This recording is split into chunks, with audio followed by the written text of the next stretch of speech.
Like so many times this season and last, Golden State simply found a way to win. And Isaiah, it's up to Cleveland to try and to find that way to win come Sunday.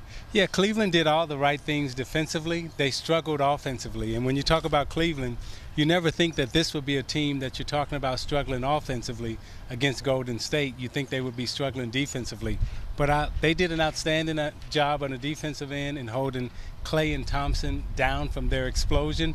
But the role players came through and won the basketball game for them. Stars are stars, role players are role players, but it's the competitive spirit. On the defensive end, I thought Cleveland was there. But to your point, Isaiah, on the offensive end, they went back to their old ways. So I'm looking for Ty Lue and his coaching staff to get back to the new ways of sharing the basketball. And that's what we're going to be talking about throughout this next hour. But let's take a look at some of the headlines from Game 1. We do that right now. It was Shaun Livingston again providing the offense, 20 points, and the first player ever to do that in a finals Game 1, lead his team in scoring without leading them in scoring all regular season or in the playoffs.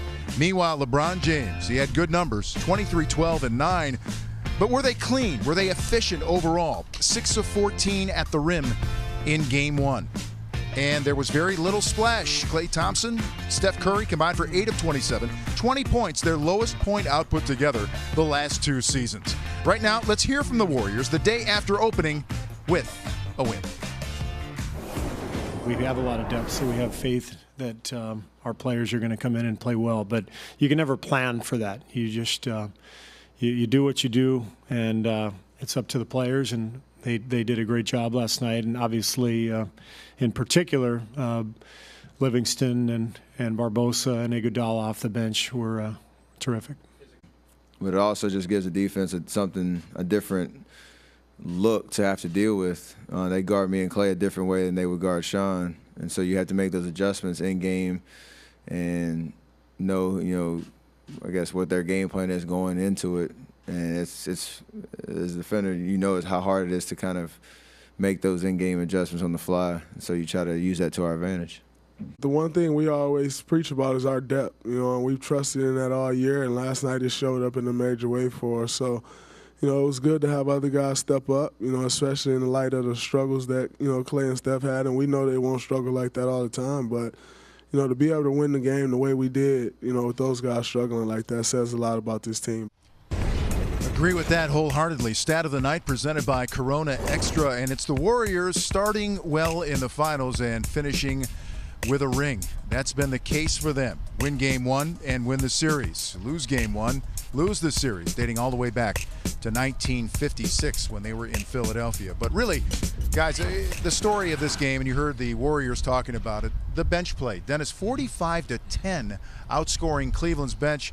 Livingston, Barbosa was perfect. Iguodala, all these guys did a great job. Well, Vince, one of my favorite sayings, stay in your lane and play your game. And that's the fun thing about this bench. They come off and play their game. We know Shaun Livingston, he likes to live in the paint, get to his sweet spot, knock down shots. We know Iguodala comes in the game and does a little bit of everything. Barbosa shoots the 3, and he still has a little bit of the blur left in him, and he showed a little bit of that. That's why it's fun to watch this team play as they off the bench, because they know their game and they stay in their lane. And they don't have to change their game. They don't have to change their style. They don't have to change their system.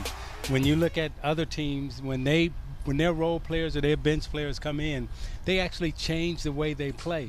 With Golden State, they play one way. Whether Clay or Steph is on the court, they play the same way, and that's why they're so effective offensively. Iguodala goes back to the bench where he has been for most of the season. Isaiah, 12 points, 7 rebounds, 6 assists. Let's talk a little bit about Iggy the Giver in Game 1. Yeah, he's the giver, and he's also the playmaker. Yes. And when we talk about Iguodala in terms of his playmaking ability, his defense ability, you see here on a rebound, okay? Now we have 4 men running, and everybody runs wide, everybody runs their lane.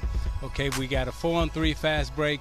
Now, we draw one, we kick to the corner. We know we got a 3-point shooter lined up in the corner, so what do? I drive it to the basket, I draw the defender, help, slow recover, splash, 3-point shot.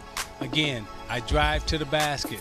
Now, I'm big enough to tap it, get my own offensive rebound. When I get the rebound, what do? I'm a playmaker. Now I'm looking to see who's cutting, who's passing. Klay Thompson reads it, gets to the basket, back cut. Okay, here again, I catch it on the wing, put it on the floor. Now I'm going to play a little screen and roll. I'm surveying the floor. I'm looking at the defense. I'm seeing who head is turned. I see Shumpert's head is turned. Now he's going to come off chasing Curry. I'm looking at Curry. But when I'm watching Curry, who do I see? I see Draymond Green free. Basket, shoulders, clear, slip. Anytime you set a screen, we teach. Basket, shoulder, clear, slip. Draymond got basket, shoulder, clear, dunk. Iguodala sees all that. He knows how to play the game. He surveys the floor. He's patient enough, and he's intelligent enough to make the defense pay every time they make a mistake.